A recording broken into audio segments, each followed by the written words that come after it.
Soyez dévots de la Sainte Vierge Marie. Écoute mon ami, dit Jésus, expose ton âme au soleil divin, de sorte que je puisse l'éclairer et la féconder des lumières et des chaleurs. Me voici, Seigneur, je suis comme une terre sans eau et sans soleil. Toi seul peux faire tomber sur moi la rosée bienfaisante qui me ramollira et la chaleur qui me fécondera. Tu es tout pour moi, totus tuus, tout à toi, Seigneur Jésus. Tu me dis, Jésus, tu ne pourras jamais mesurer combien je t'aime, ni à quel point je désire être aimé en retour. Toi, tu écris et tu parles et tu lis mes paroles. Moi, je les fais pénétrer dans ton esprit et dans ton cœur, et je t'aide à les mettre en pratique. C'est moi qui fais tout. Il me suffit de ton oui, de ton désir de bien, de ta volonté, et puis tout le reste, c'est moi qui le fais, dit Jésus. La vie du chrétien est tellement simple. Il n'est pas besoin de tant de pensées, il suffit seul, Dieu. Il n'est pas besoin de tant de soucis, celui d'accomplir son devoir, sa mission, suffit. Je t'aide en tout, dit Jésus, pour toi j'aplanis la route. S'il le faut, je te porte dans mes bras, je me sacrifie sans cesse pour toi. J'offre au Père mon sang, mon amour, ma mort, et je lui parle de toi. Je t'envoie mon esprit, qui est aussi celui du Père, afin qu'il te réchauffe et t'éclaire. Et puis, tu as ma mère comme ta mère, Marie, elle te dévance. Je t'envoie ma maman, afin qu'elle t'aide et te conduise en tous tes besoins. Or, ma mère, si tu savais ce qu'elle fait pour chaque créature, ce qu'elle fait pour toi. Aucune maman n'est aussi prévenante, aussi active et sage qu'elle. Au paradis, tu pourras constater sa puissance, sa bonté, sa sagesse. Te rappelles-tu, comme aux noces de Cana, elle s'aperçut tout de suite que le vin manquait? Moi aussi, tu sais, je m'en étais aperçu, mais personne d'autre, pas même les maîtres, ni les convives, ni les époux. C'est toujours comme cela. Tu ne t'en rends pas compte, mais que de fois elle te prévient dans tes besoins, te récompense pour les petites délicatesses que tu lui fais, te reprend aussi pour quelques défauts. Et elle le fait avec tellement de charité, d'affectueuse délicatesse, que tu t'en aperçois même pas, parce qu'elle respecte ta liberté, ta façon d'interpréter les choses. Elle vient près de toi et supporte tout. Elle pleure si quelqu'un offense son Jésus. Elle répare. Oh, mon ami, je ne pouvais pas te faire un don plus grand. Je ne pouvais pas te donner une maman plus belle et meilleure. Sois donc généreux et sois vraiment son fils. Elle le mérite. Bien qu'elle m'aimât infiniment, rappelle-toi qu'elle ne me déconseilla jamais de donner ma vie pour toi et pour tous les hommes, chacun en particulier. La plus tendre des mamans, c'est la Sainte Vierge Marie. Elle savait que ma mort serait ton salut, votre salut, dit Jésus. C'est pourquoi elle a accepté d'avoir son cœur transpercé. Elle, la plus innocente et la plus tendre des mamans, elle a accepté de ressentir que l'on m'arrachait, moi, de son cœur, afin que ma mort fût la vie pour tous les hommes. C'est ainsi qu'elle a coopéré à votre rédemption. Obéis à cette maman incomparable.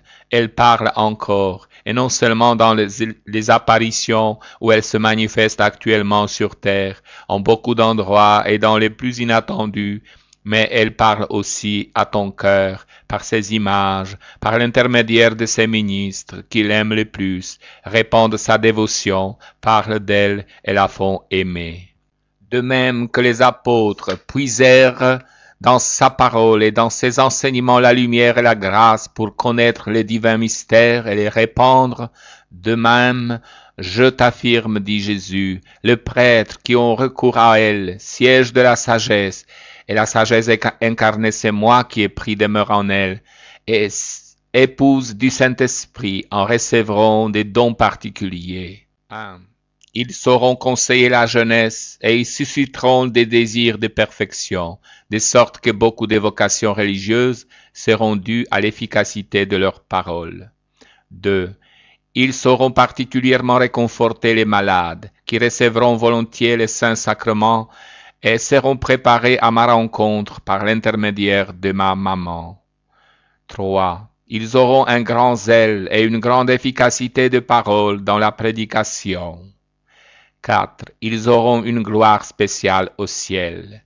5. Les prêtres dévots de la Vierge Marie manqueront difficilement à la chasteté, parce que ma maman sera à leur côté et les défendra contre les dangers de l'âme et du corps. Faites connaître mes promesses aux prêtres et aidez-les dans leur mission. Mon ami, ne te tourmente pour aucune des choses qui peuvent arriver en cette vie. La seule qui doit te faire peur est celle-ci, que vienne à manquer en toi l'amour envers ma maman. De même qu'à l'apparition de l'aurore, tu penses que le soleil est proche, et que par elle tu prévois si la journée sera claire ou nuageuse, de même, si tu aperçois dans une âme la vraie dévotion pour Marie, la Sainte Vierge, tu peux être tranquille. Dans cette âme, il y a le soleil de la grâce, il y a moi, dit Jésus. Si tu vois que cette dévotion vient à manquer, crains beaucoup, des ouragans s'accumuleront sur cette âme qui détruiront vite toute bonne sémence. Aimez la Sainte Vierge Marie, mes chers enfants, elle apportera beaucoup de joie dans vos cœurs, même en cette vie. Elle vous sera d'un grand secours pour parvenir au ciel, où elle a été transportée en corps et en âme, afin de pouvoir mieux vous comprendre et vous aider, et où elle vous attend dans le bonheur et la gloire éternelle. La croix sur mesure. Mon ami, dit Jésus, te voici à mon service, je te bénis pour ce travail et pour la promptitude avec laquelle tu as répondu à mon appel. La promptitude dans l'exécution de mes ordres dénote l'amour qui t'unit à moi et ne peut pas ne pas me procurer une grande joie. C'est un petit sacrifice que je te demande. Je sais que tu choisirais plus volontiers d'autres choses à m'offrir.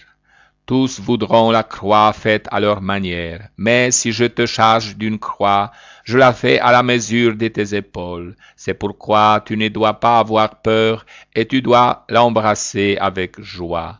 Rappelle-toi ces paroles que j'ai dites jadis. Je n'aime pas vos sacrifices, parce qu'en eux vous recherchez votre volonté. Pour plaire au Père et à moi, tu dois être désireux de faire uniquement notre volonté et non la tienne. Ce sera pour toi le plus grand bien. Tu désires te sanctifier, c'est là le chemin, car nous aussi, nous voulons ta sanctification. Tu désires, par toute ta vie, rendre hommage à Dieu qui t'a créé, racheté et a fait de toi son Fils. Eh bien, cela lui aussi le désire de toi, mais tu ne peux pas faire autrement que d'exécuter ses ordres. Il est Père. Ne crains pas qu'il te commande des choses supérieures à tes forces, et surtout sois sûr qu'en te donnant la croix, si tu le veux, il t'aidera à la porter. Bien plus, c'est lui qui te portera, toi aussi, sur elle. Sois donc soucieux et avide de comprendre quelle est la volonté de Dieu, quelle est la croix qu'il veut te donner, et ensuite abandonne-toi en lui et suis-le. Aime ta croix.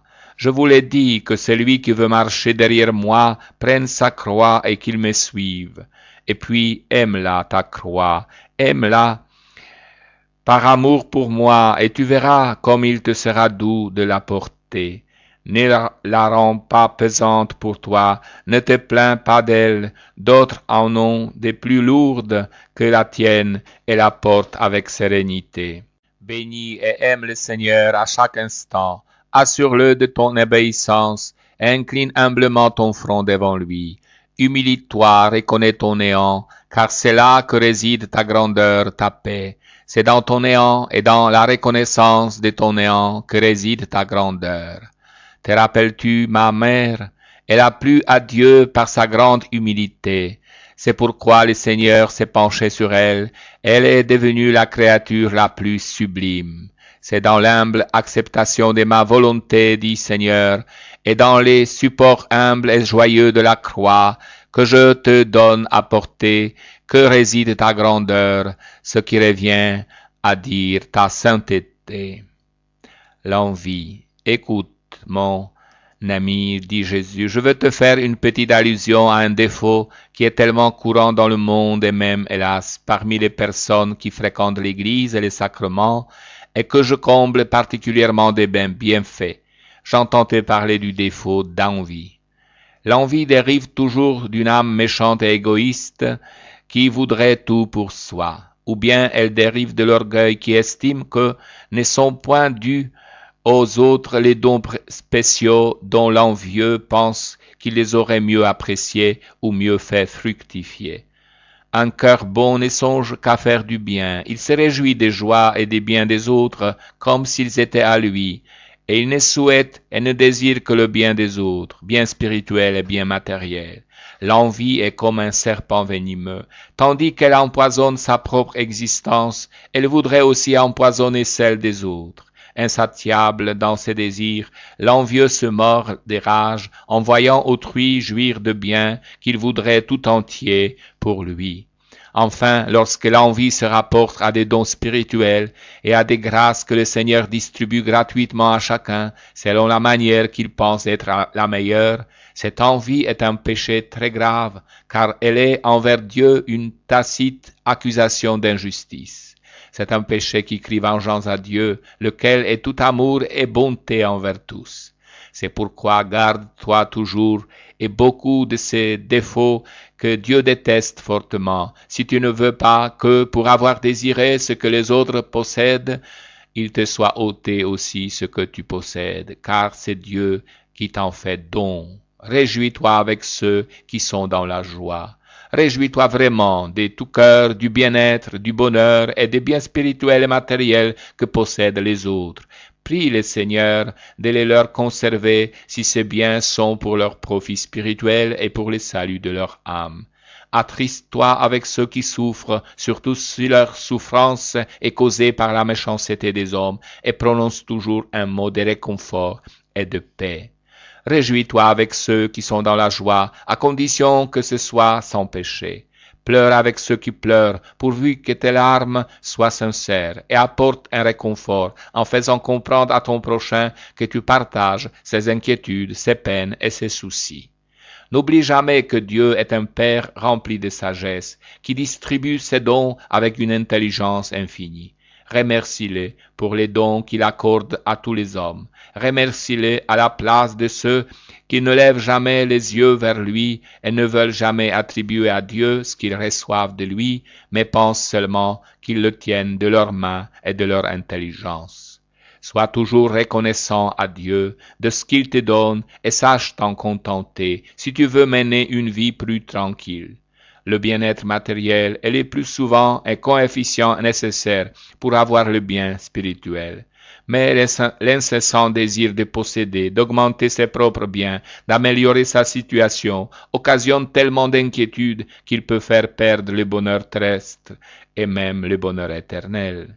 Contente-toi de ce que Dieu te donne, je te le répète, dit Jésus, car s'il est nécessaire d'améliorer sa situation, de penser à la vieillesse, d'économiser, d'être prévoyant, tout cela ne doit pas engendrer l'avarice. S'il est permis de rivaliser dans le bien, car la vie de l'homme est comme une grande course que vous accomplissez pour obtenir la palme de la victoire, il ne vous est cependant pas permis d'envier celui qui vous dépasse, qui marche plus rapidement, car la récompense ne sera pas proportionnée à la rapidité ni à la force, mais à la bonne volonté que l'individu met à l'utiliser des talents reçus et à atteindre le but. L'exemple des saints.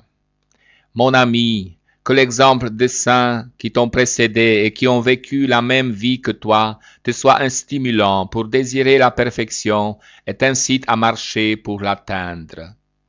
Moi, dit Jésus, j'ai choisi des saints de toutes les catégories, dans les arts les plus variés, avec des professions différentes, dans les endroits les plus inattendus. je te dis, j'ai choisi parce que l'appel vient toujours de moi.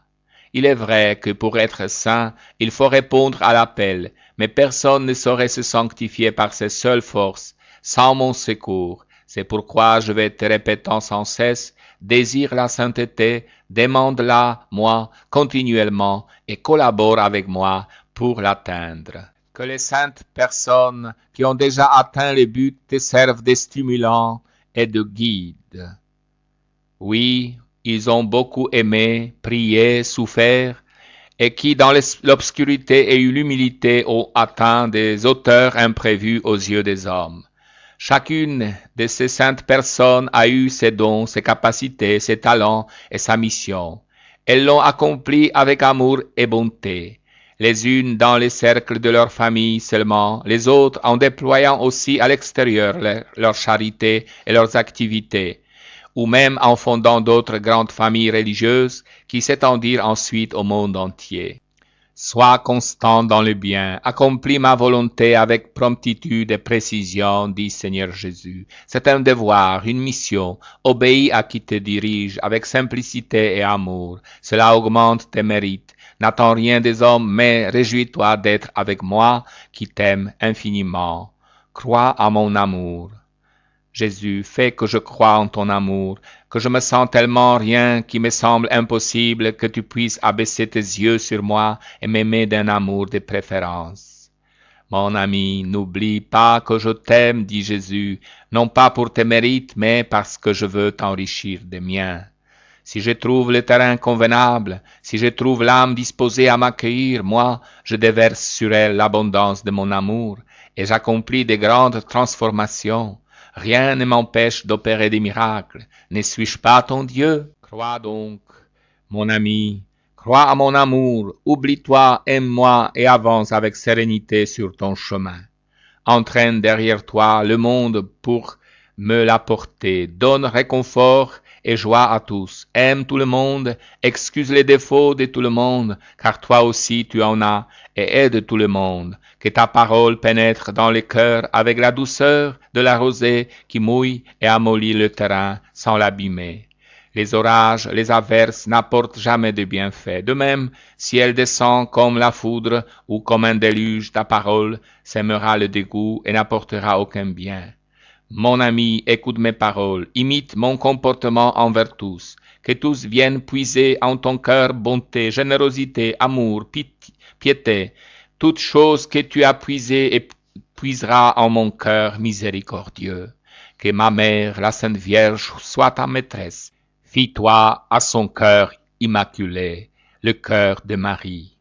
Mon bien-aimé, je veux te faire un don spécial. Tu sais que mon grand apôtre Paul a pu mesurer la longueur, la largeur et la profondeur de mon cœur, c'est-à-dire qu'il a pu comprendre l'immensité de mon amour. Eh bien, je voudrais aujourd'hui te faire comprendre la mesure infinie du cœur de ma maman, afin qu'en la connaissant toujours mieux, tu apprennes à l'aimer de plus en plus. Avant tout, je dois te dire que le cœur de Marie est modelé sur le cœur de Dieu, dont elle est la mère. Tu ne pourras jamais comprendre pleinement la grandeur de cette prérogative, être mère de Dieu. De cette prérogative découlent toutes les conséquences de sainteté et de perfection. Dieu, qui l'a voulu mère de son Fils Jésus, a doté le cœur de Marie de sa bonté, de sa miséricorde, de son amour infini, pour que cette mère divine pût à son tour modeler mon cœur, qui se forma en son sein selon les mêmes mesures infinies. En ce cœur maternel, tous les hommes de la terre peuvent trouver le réconfort, le secours et l'aliment de leur vie spirituelle, car elle est vraiment la mère de tous les croyants qui, par le saint baptême, sont unis au corps mystique du Christ, c'est-à-dire à ce corps dont les chrétiens sont les membres et moi, le Christ, la tête, et elle engendre continuellement à la vie de la grâce les enfants de l'Église et le sien. Auprès de chacun, c'est une mère toute de grandeur et de majesté qui donne sans cesse la vie à de nouveaux enfants, destinés à être enfantés à la vie éternelle. Et à l'exemple des mamans les plus vigilantes et les meilleures, Elle ne néglige aucun soin pour ses enfants dont elle se sent responsable et envers qui elle nourrit la plus grande tendresse. Elle aime d'un amour démesuré tous ses enfants du monde, sans préférence, même si elle donne à quelques-uns des grâces spéciales et extraordinaires. Elle en fait don à quelques-uns de ses enfants afin que tous en profitent et toujours en vue de la vie éternelle. Elle est ma maman, dit Jésus-Christ, dotée de pouvoirs extraordinaires, car bien que ne quittant pas le paradis, où elle réside en âme et en corps auprès de moi, dans la gloire du Père éternel, remplie et auréolée de l'Esprit Saint, elle veut être auprès de chacun, d'une manière invisible mais réelle, pour les aider tous et les conduire à la céleste Jérusalem.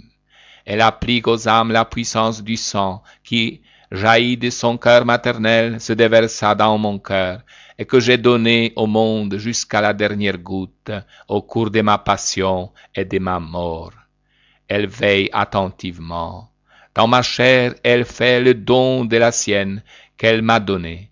Elle la donne sous les espèces du pain dans l'Eucharistie. Elle veille attentivement sur l'Église. Elle parle au cœur des hommes, quelle que soit leur foi et leur religion.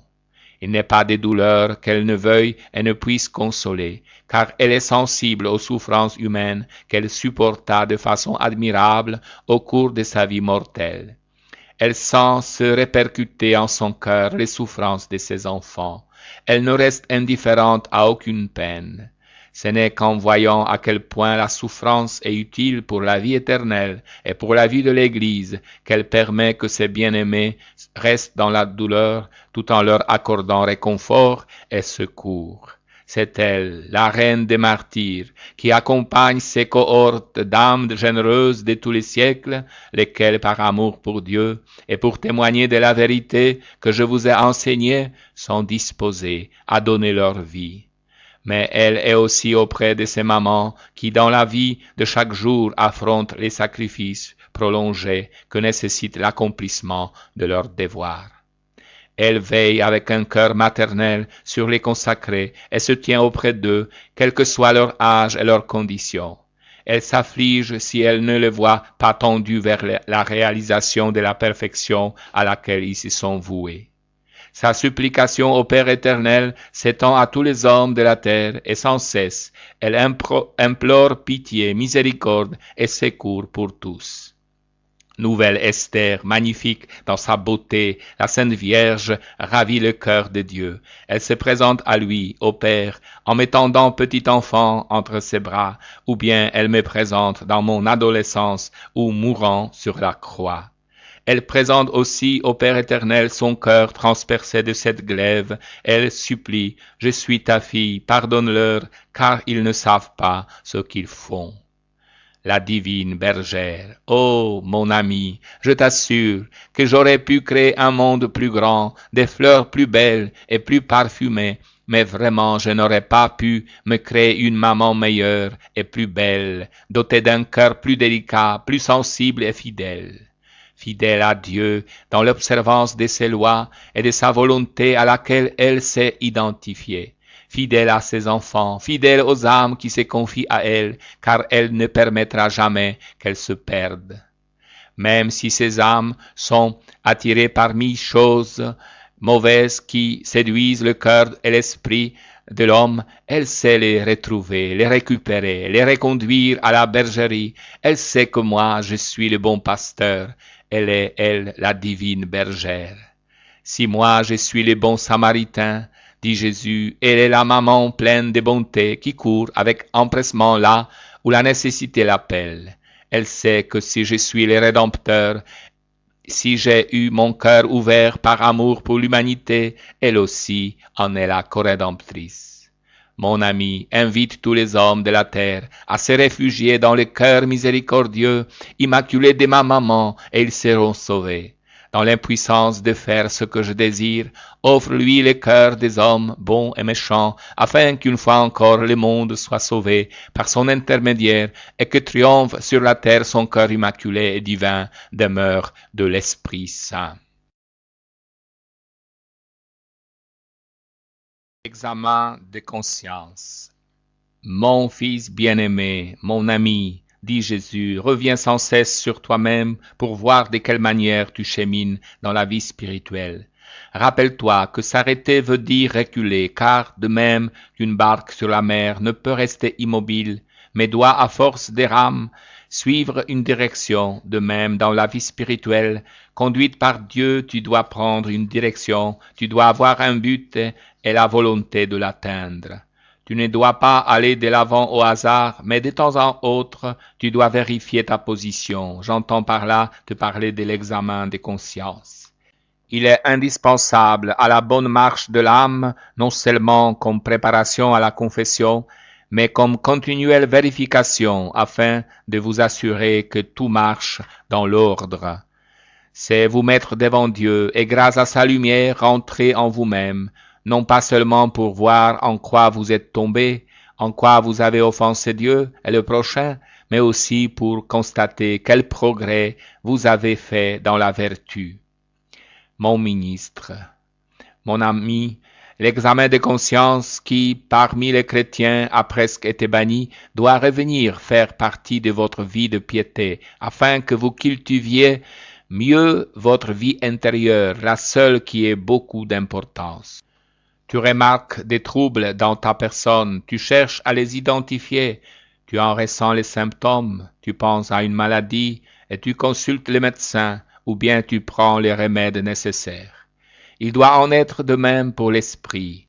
En t'étudiant toi-même, tu découvres tes défauts et tu as recours au médecin céleste qui est moi, dit Jésus.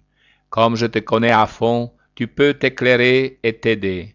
Tu as recours aussi à celui qui, dans le sacrement de la confession, me remplace et te parle en mon nom, mon ministre, le prêtre. Avec mon aide, en lui exposant tes défauts et aussi tes imperfections, tu peux réussir à t'améliorer, à te corriger, à progresser dans la vertu et dans la sainteté. Rappelle-toi mes paroles et mets-les en pratique. Le temps d'une courte halte et d'une brève rentrée en toi-même, tu peux toujours les trouver. Cependant, ne les renvoie pas au soir, alors que, fatigué, tu désires te reposer. Trouve-les dans une heure quelconque de la journée. Quand tu pries, place-le au début de ta prière. Il te servira à te mettre dans une attitude d'humilité devant Dieu. Tu pourras lui demander pardon avant de lui adresser tes supplications, et cela attirera sur toi son regard bienveillant et ses grâces. Objet de réflexion. Examine-toi si tu t'approches du sacrement de l'Eucharistie en te rappelant les paroles de l'apôtre Paul. Celui qui mange indignement le corps du Christ mange et boit sa propre condamnation. Prends comme base de ton examen de conscience l'amour du prochain, car si tu l'exerces, il est certain que l'amour de Dieu, lui non plus, ne te manquera pas. Cependant, fais entrer aussi comme l'objet de réflexion ton comportement vis-à-vis des bonnes inspirations qui te viennent, afin que tu puisses voir jusqu'où arrive ta générosité dans la correspondance à ces inspirations. Ainsi, devant Dieu, tu pourras t'accuser non seulement des fautes que tu commets en pensée, en parole, en action, mais aussi de ces péchés d'omission que personne ou quelques-uns seulement croient devoir détester. Je t'ai donné un petit enseignement qui te sera très utile à toi et à toutes les âmes qui désirent la perfection, qui désirent se corriger de leurs défauts, modérer leur caractère, et si elles en ont l'autorité, aider les autres à se perfectionner. Une grave calamité. Mon ami, dit Jésus, une grave calamité pèse sur le monde. Invite tout le monde à la prière et à la pénitence. Offre continuellement au Père éternel le cœur de ma maman et mon sang, ma passion et ma mort, dit Jésus. Offre les cœurs de tous les hommes de la terre. Renouvelle-lui ton offrande, décidé à te sacrifier pour le bien de tout le monde. Ô hommes, mes enfants, vous que j'ai tant aimés et que j'aime tant, quand comprendrez-vous que la cognée est à la racine? Attendez-vous peut-être que le feu du ciel pleuve sur vous pour vous convertir? Ou attendez-vous que la main du Père éternel s'appesantisse sur vous et vous écrase?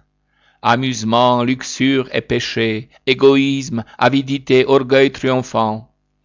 Vous, du moins, soyez du petit nombre de ceux qui, décidés à une véritable conversion, s'interposent entre le monde et Dieu.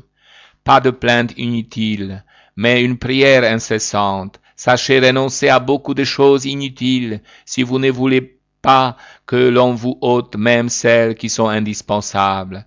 Mes enfants, enfants de mon cœur sacré, enfants de la croix, il est temps de vous convertir. La mesure est sur le point de déborder. Votre Dieu de miséricorde et de bonté est dégoûté de ses enfants.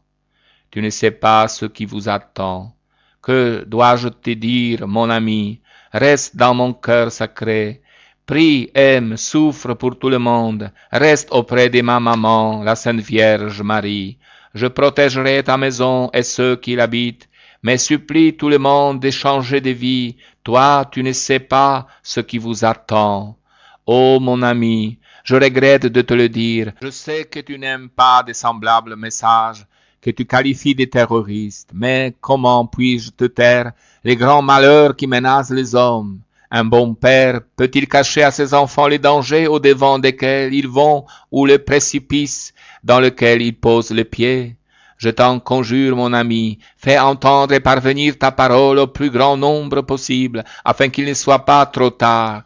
Adresse-toi aux autorités religieuses que tu connais et fais-leur savoir ma volonté, que l'on prescrive des prières publiques et des réparations, que l'on ajoute au saint sacrifice une supplication spéciale à Dieu. Veuille le Père, encore une fois, se laisser toucher par la pitié en faveur de ce peuple ingrat et infidèle et retirer sa main qui déjà pèse trop sur lui. Priez, suppliez la Sainte Vierge de vous aider. Ne cessez jamais de la supplier. Oh, mes enfants, la catastrophe est horrible. Priez, priez, priez. Un grand pèlerinage. Le monde des hommes est comme un pèlerinage qui va de la terre au ciel. Tous y participent, même à leur insu. Quelques-uns croient qu'après un bref chemin tout finit. D'autres pensent renaître peut-être sous une autre forme. D'autres encore ne se rendent compte de rien et accomplissent leur voyage comme celui qui, montant dans le train, n'a pas pris son billet et ne sait où il ira finir. Tout cela est faux, mes enfants. Le bref chemin de la vie, et toi qui lis les journaux et entends sans cesse parler de mort, tu peux voir, toi aussi, combien ce chemin est court, ne peut être accompli sans un but, et au hasard, comme fait l'homme stupide qui ne se rend compte de rien. Il faut se rendre compte de la réalité et tendre au but avec la sagacité selon laquelle celui qui ne veut pas gaspiller son temps prépare tout du matin au soir et du début à la fin du jour de sa vie. Oh, si vous étiez tous ainsi en route vers le ciel, où d'autres vous attendent, mais non, pas tous ceux qui vous ont précédés, car beaucoup se sont perdus en cours de route et ne sont pas arrivés au salut. Regardez le but, tendez-y, mes enfants, si vous voulez que votre vie soit mieux organisée, plus utile et plus heureuse. Vous verrez comme les choses de la terre vous sembleront futiles. Toute perte vous paraîtra un gain, chaque jour qui passe vous fera vous réjouir, car vous verrez s'approcher de vous le dernier jour, celui de l'entrée dans la patrie. L'unité de pensée, le même but auquel vous tendez, doit vous enserrer dans une même étreinte avec tous vos frères du monde. L'amour vous rend frères. Ô mes enfants, dit Jésus, comme je voudrais vous donner mon cœur ardent d'amour pour que vous puissiez vous aimer. Seul l'amour vous rend frères et sœurs et vous fait vivre en Dieu. Celui qui a de la haine est dans la mort. Aimez-vous, mes enfants, que l'amour vous unisse en Dieu de manière à ne former qu'un corps et qu'une âme. Maintenant, accueille mon invitation et communique-la aussi aux autres, afin que l'on prie pour ceux qui ne sont pas dans la vérité. Égarés par des fausses doctrines et par des hérésies, ils ont abandonné la barque de Pierre. N'éprouvez-vous pas de pitié pour ceux qui marchent dans les ténèbres? Sollicitez donc le Père éternel pour qu'il fasse la lumière et pour qu'apparaisse la vérité, que l'erreur soit réfutée, que les errants reviennent et que ceux qui sont dans l'erreur changent d'avis. Aimez ces frères et sœurs que le schisme ou l'hérésie tiennent séparés, implorez leur conversion, mais que votre préparation spirituelle et votre instruction religieuse soient telles qu'elles puissent élucider leurs doutes et que vous-même, vous ne soyez pas entraînés dans l'erreur. Que la fausse idée selon laquelle toutes les religions sont bonnes ne vous séduise pas, même si celui qui possède une religion différente de la religion chrétienne catholique que je vous ai moi-même enseignée a la possibilité de se sauver, s'il est de bonne foi et respecte les commandements de la charité innés au cœur de l'homme. La vérité n'est pas semblable à l'erreur, et elle ne peut être qu'une. Dire que toutes les religions conviennent et se valent, cela revient à dire que l'erreur vaut autant que la vérité. Cela te paraît-il juste?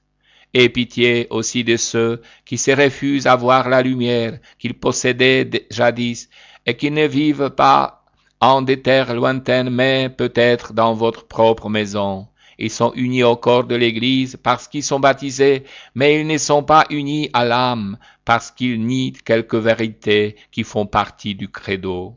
La route du matérialisme. Ceux-là disent et pensent qu'avec la mort tout est fini. Ils préfèrent ressembler aux animaux plutôt que de penser qu'ils ont une âme immortelle, laquelle les rend supérieurs à toute créature. J'entendais parler du matérialisme, qui entraîne à sa suite des millions d'hommes, leur ôtant la pensée de la vie éternelle. On promet à ces hommes un paradis terrestre, en opposition à celui du ciel. C'est pourquoi ils refusent et oublient la récompense que Dieu réserve à ceux qui vivent dans sa grâce et son amour pour s'attacher à la seule et misérable récompense humaine, si mince et de si peu de valeur, et pour lutter en vue de l'obtenir. La pensée d'un Père éternel très bon qui vit au ciel ne les réconforte pas et ne les encourage pas. Ils préfèrent s'appuyer sur une créature qui est aujourd'hui et qui demain ne sera plus et n'a pas la possibilité de les secourir dans leurs besoins. La route du matérialisme est une voie qui conduit à la haine, au crime, à l'immoralité et par conséquent au malheur. En effet, si l'on nie l'existence d'une âme immortelle, l'existence des dieux et du paradis, qui peut retenir l'homme devant les péchés? Prie, mon ami, priez tous pour ces enfants qui sont à moi, afin que, devant l'évidence des faits, ils retrouvent la lumière et la vérité. Rappelez-vous que Dieu est amour, vérité et bonheur. Celui qui les trouve tout. Il trouve la vie éternelle, et de cette vie terrestre, il commence à jouir avec lui de la paix véritable. La générosité. Mon ami, dit Jésus, je dois t'instruire de quelques vérités un peu méconnues et très importantes, non seulement pour vous-même, mais pour ceux qui concernent les autres. Je te parlerai de la générosité, vertu contraire à l'avarice. Une personne a d'autant plus de valeur, et elle est aussi d'autant plus appréciée des hommes que son cœur est plus grand. Avoir le cœur grand et généreux, cela signifie avoir une bonté à toute épreuve. Rares sont ceux qui répondent à l'invitation d'être généreux, car l'homme, compte tenu des exceptions, est plus porté à l'égoïsme et à l'avarice. Cependant, ce qu'il possède pas naturellement peut être une conquête à laquelle il doit tendre, car Dieu aime les cœurs ardents et généreux, et il déteste les cœurs étroits et mesquins. Tu feras très plaisir à Dieu. Cette vertu de générosité, tu dois l'exercer autant envers Dieu qu'envers le prochain, certain que si tu es généreux, c'est-à-dire plein de cœur et de bonté envers le prochain, tu feras très plaisir à Dieu. Sois toujours prompt et généreux à correspondre aux invitations d'amour que t'adresse le Seigneur. Écoute les bonnes inspirations qui t'envoient sans cesse de mille manières. Suis avec amour ses commandements et même les conseils qu'il t'adresse avec une paternelle bonté. Applique ton intention à prévenir les désirs de ton Dieu, payant ainsi de retour l'amour dont il t'a prévenu en t'aimant de toute éternité. Dieu ne te demande que de l'amour, mais c'est un mot qui renferme tout. C'est pourquoi donne-lui tout sans réserve, tes pensées, tes sentiments, tes actions. Ne garde rien pour toi, offre-lui tout. Cependant, fais en sorte que ce que tu lui offres soit digne de l'être. Chaque jour, tu donnes tout à ton Père. Tu es peu de choses, tu n'es rien. Tu es, pour le dire en chiffre, un zéro. Eh bien, devant ton zéro, place mon unité, et tu auras un nombre. Je vais t'enseigner comment tu peux le faire devenir un nombre de grandes valeurs. Voici, chaque fois que reconnaissant ton néant, tu t'unis à moi et tu opères avec moi en un sacrifice et une donation complète, tu ajoutes un zéro au nombre dont je suis le premier chiffre, moi Jésus-Christ. À partir de cette simple explication, tu comprends ce que valent ta journée et ta vie et quelle valeur immense elles peuvent assumer. Il me suffit que tu fasses tout ce que tu peux, avec le maximum d'application et d'amour, en reconnaissant ton incapacité, et moi je suis content. Et je répare ce qui est erroné, je récupère ce qui est à récupérer, je supplée à ce qui manque. En un mot, je complète et je remplace l'offrande pour qu'elle soit digne d'être présentée au Père éternel et pour qu'elle mérite la récompense éternelle. Voilà pour tout ce qui concerne ta générosité envers Dieu. Mais ton offrande ne peut être complète si tu n'exerces pas également cette vertu envers le prochain. Je te dis bien souvent que dans ton frère, c'est moi qui te dois voir. Il n'y a qu'une différence. Dieu, tu ne le vois pas, mais le prochain, tu le vois, mais c'est la même chose. Je ne dirai jamais non. L'amour de Dieu et du prochain se complète. Ils ne peuvent être séparés. Si tu dis au Seigneur que tu te donnes complètement à lui, que tu te mets à son service et qu'ensuite tu refuses à ton frère un service que tu pourrais lui rendre, tu refuses un service à Dieu. Qu'elle me rende heureux ces âmes qui ont pris comme point de repère de leur vie cette résolution. Pour tout ce qui me sera possible, je ne dirai jamais non en personne. Et par cette phrase, elles entendent vouloir aider ceux qui demandent d'être aidés. Si ce n'est pas possible par les œuvres, elles le font au moins par un conseil, une bonne parole, un sourire, une prière, et tout ceci est fait et donné avec une grande largesse de cœur. Qu'aucun homme dans le besoin ne s'approche de ta maison sans recevoir de toi tout ce que tu me donnerais à moi si je me présentais sous les habits du pauvre qui te demande quelque chose, dit Jésus. La première générosité exercera envers ceux de ta famille, envers ton prochain, les plus proches. Et lorsque tu donnes, ne pense jamais à la récompense que tu pourrais en retirer, car cette pensée ou ce désir te fait perdre une grande partie de ton mérite. Fais tout ce que tu peux pour rendre tout le monde heureux, et c'est moi qui tu rendras heureux. Il est vrai que parfois tu trouveras des personnes qui exploiteront ta bonté. Certaines même seront tes amis, tant que tu auras quelque chose à leur donner. Elles t'abandonneront quand toi aussi peut-être tu seras dans le besoin. Mais cela n'a pas d'importance. Ne t'arrête pas sur ces pensées, car le Père éternel t'a déjà destiné une récompense pour toutes les choses, même petites, que tu as faites. C'est pourquoi tu ne dois rien regretter, et l'issue plus ou moins heureuse du bien que tu fais ne doit pas avoir d'importance pour toi. Sois généreux, mon ami, et le Seigneur sera généreux avec toi en te donnant 100 pour 1. Rappelle-toi le proverbe que vous avez l'habitude de dire et qui est une réalité à toute épreuve. La charité sort par la fenêtre et rentre par la porte. Veux-tu en faire l'expérience? Ce n'est pas celui qui dit « Seigneur, Seigneur ». Mon ami, recueille tes pensées et mets-toi en ma présence, car c'est moi qui te parlerai. Ravive ta foi et humilie-toi devant moi en reconnaissant ton néant et ta faiblesse. Telles sont les dispositions essentielles que je désire pour que tous les hommes puissent communiquer avec leur Dieu.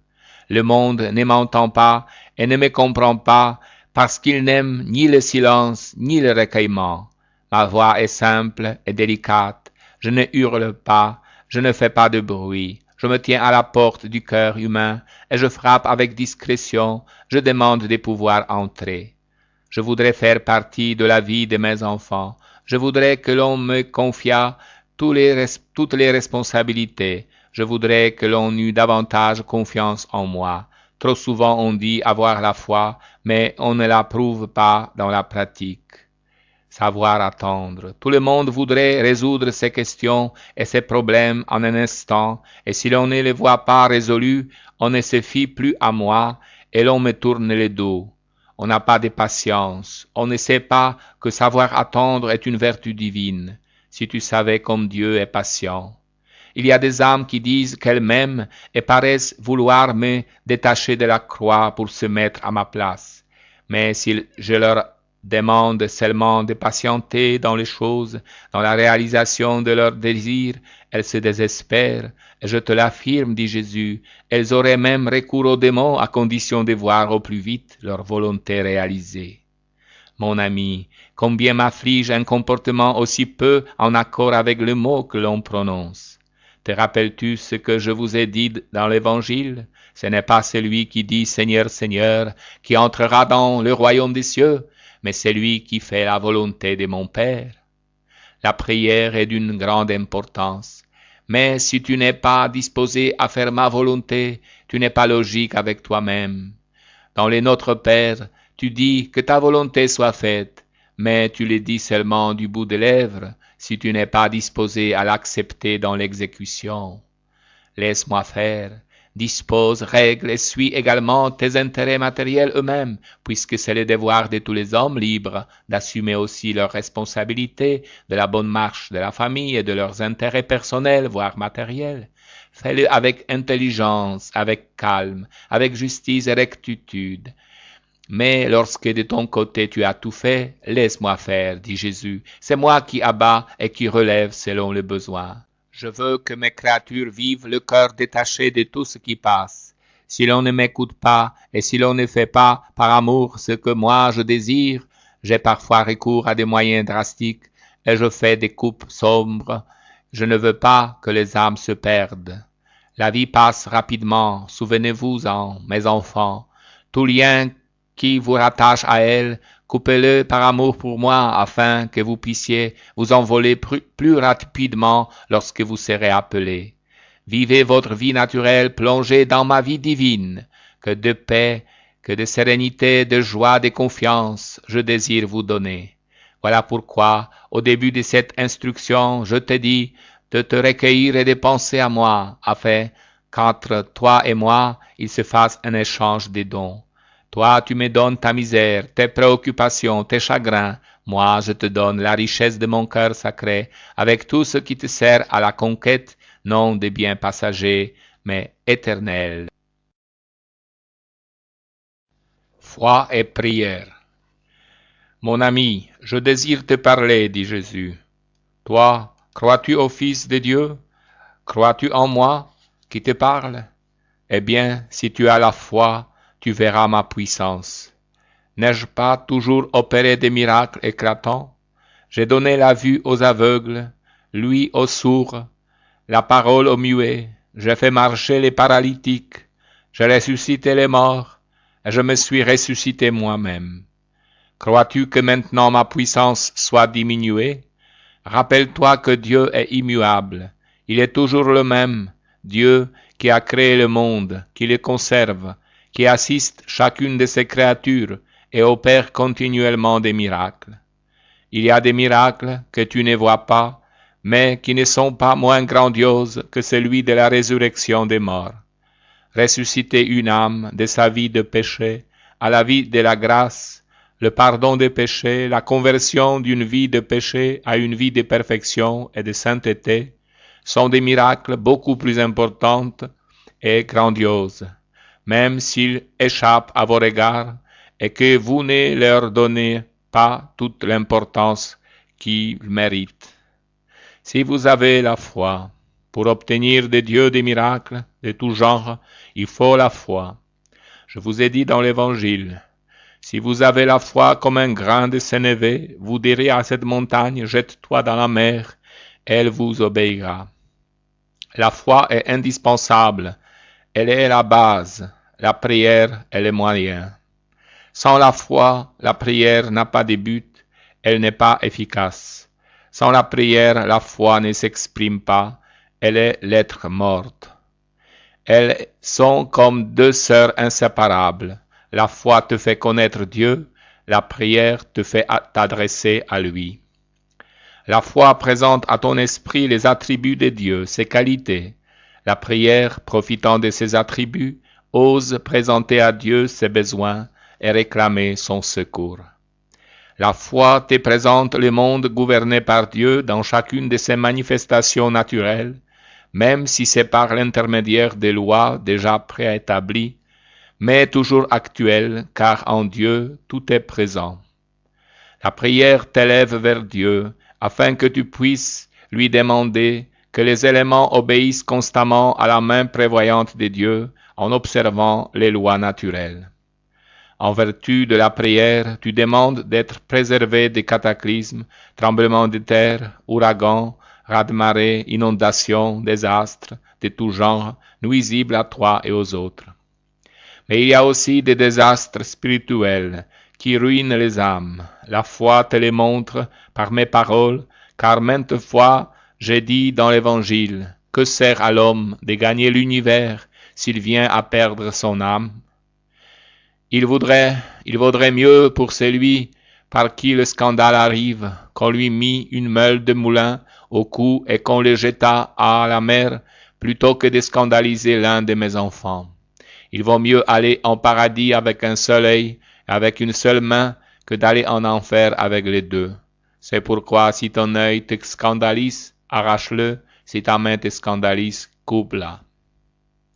D'abord l'âme. Tu vois, mon ami, comme la foi te découvre la supériorité des choses de l'âme sur celle du corps, et comme elle t'en fait préférer l'importance. Voilà pourquoi tu dois toujours demander d'abord ce qui regarde l'âme, puis ce qui concerne le corps. D'abord le bien de l'esprit, ensuite tout le reste. Ne t'ai-je pas dit à quoi vous sert de posséder le monde entier si vous perdez votre âme? Donc la foi te montre l'importance de la vie éternelle par rapport à la vie présente.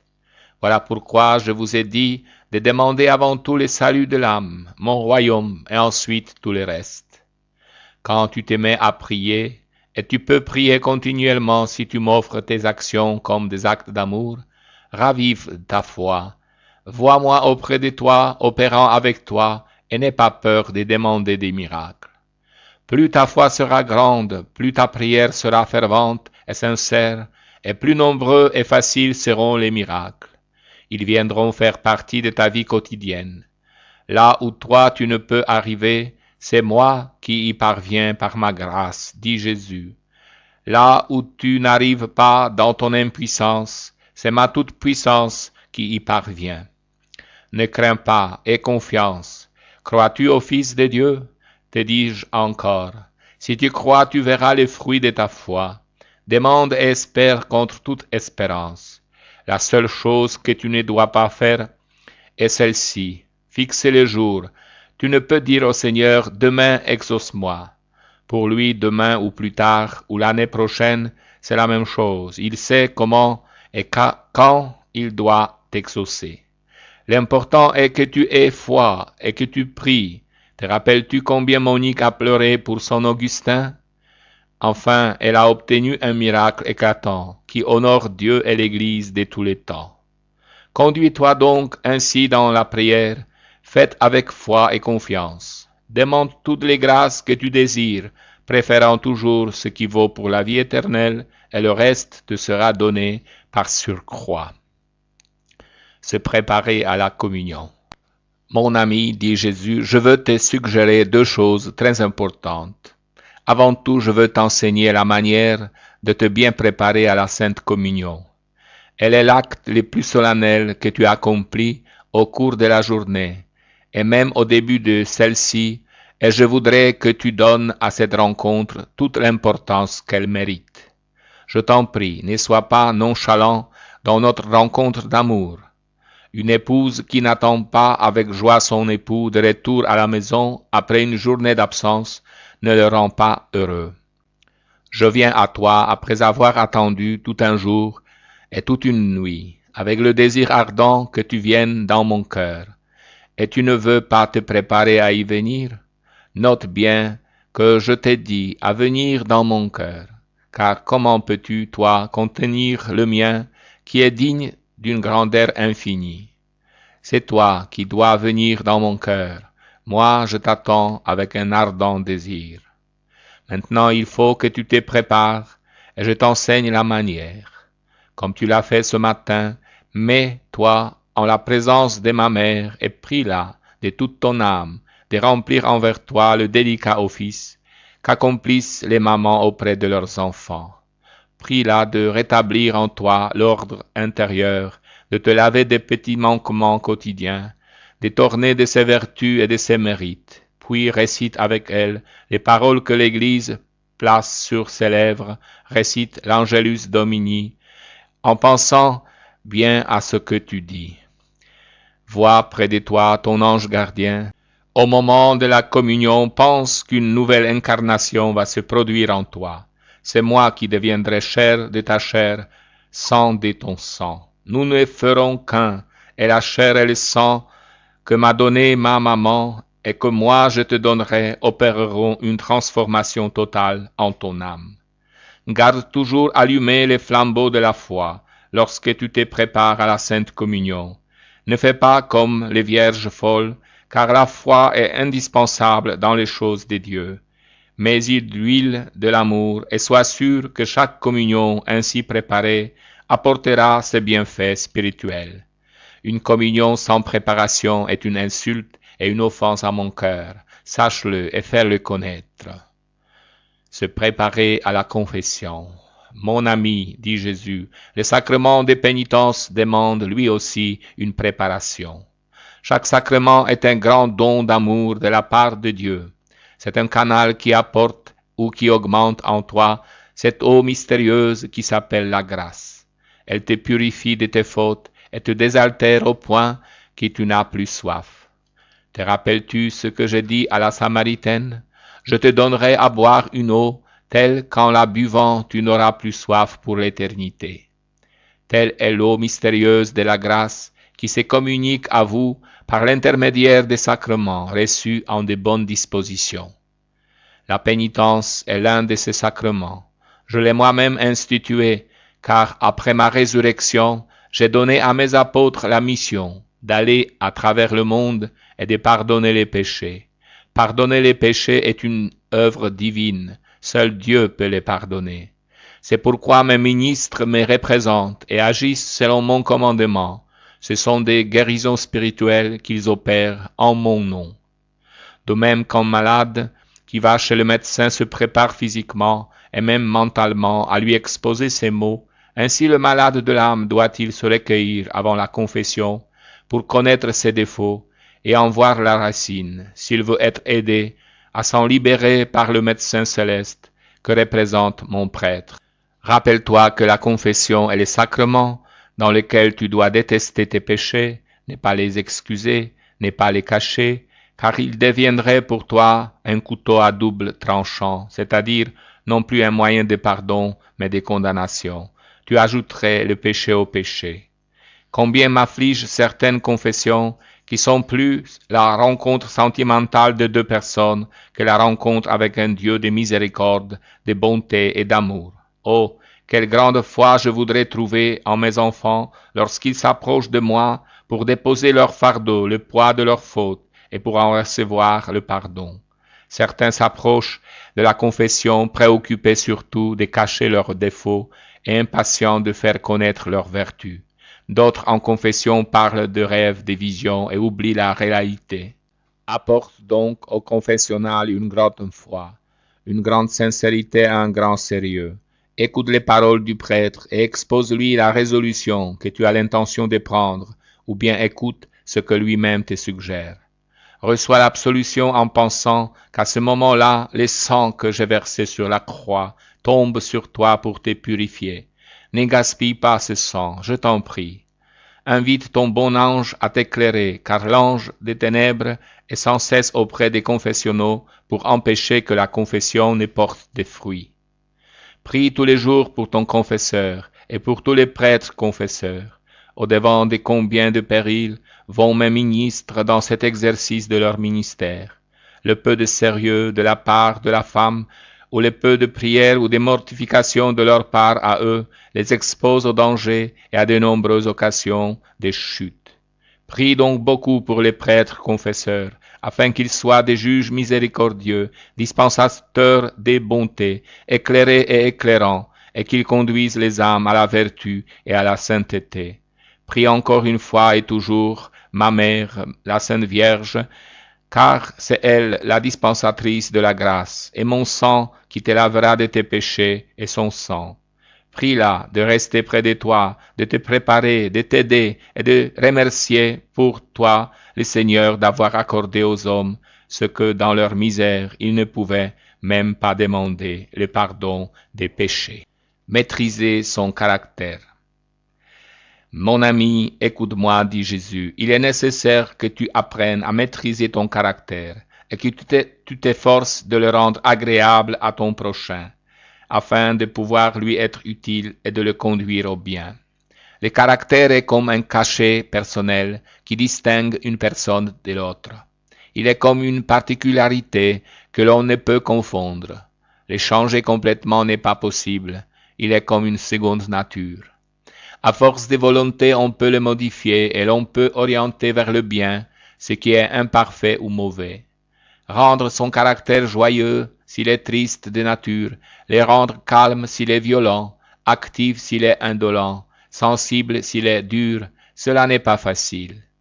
Mais avec beaucoup de bonne volonté, de vigilance sur soi-même et surtout avec l'aide de Dieu et l'exemple des saints, on peut arriver à le corriger.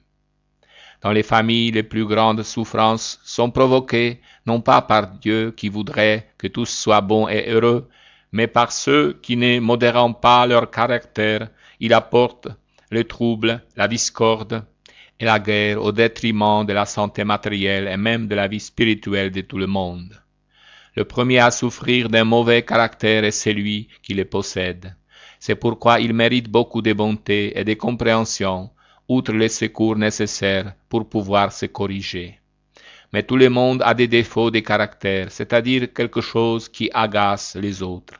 C'est pourquoi il est bon que voyant des défauts chez les autres, on les supporte avec patience en pensant aux siens. Tâche de te former un caractère malléable et bon. Si tu es énergique dans la façon dont tu t'exprimes, avant tout maîtrise-toi toi-même et sache demander pardon à ceux que tu as peut-être blessés par ton exubérante énergie. Pense aux autres. Si tu es d'un caractère susceptible, souviens-toi de combattre ton amour-propre. Si tu es indolent, fais-toi violence et impose un emploi du temps fixe pour tes préoccupations de la journée et tâche de ne pas y manquer. Si tu es gai et vif, si tu aimes le bruit, pense aux autres qui restent volontiers silencieux et diminue tes explosions de joie. Si tu es porté à la tristesse à te plaindre continuellement et auprès de tout le monde, songe que ta compagnie peut être ennuyeuse. Pense que chacun a sa croix à porter et que tu ne dois pas alourdir celle des autres. Cherche et force-toi de voir les choses avec plus de sérénité, même pour rendre ta compagnie plus agréable. Examine les défauts de ton caractère, stimule-toi en ce qui est bien, freine-toi en ce qui est mal.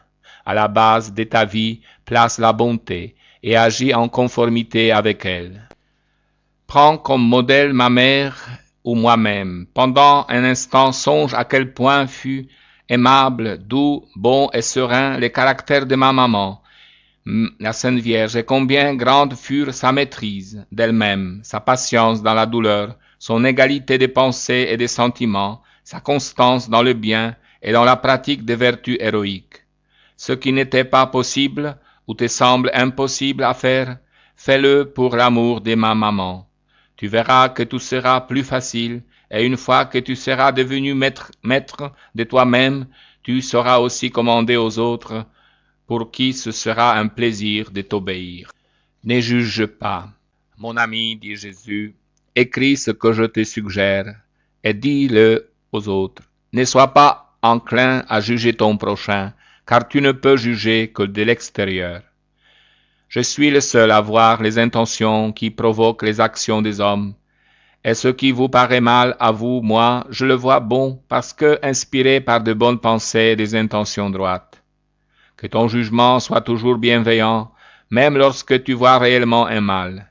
Tu ne sais pas si, à la place de ceux que tu juges avec sévérité, tu n'aurais pas fait de même.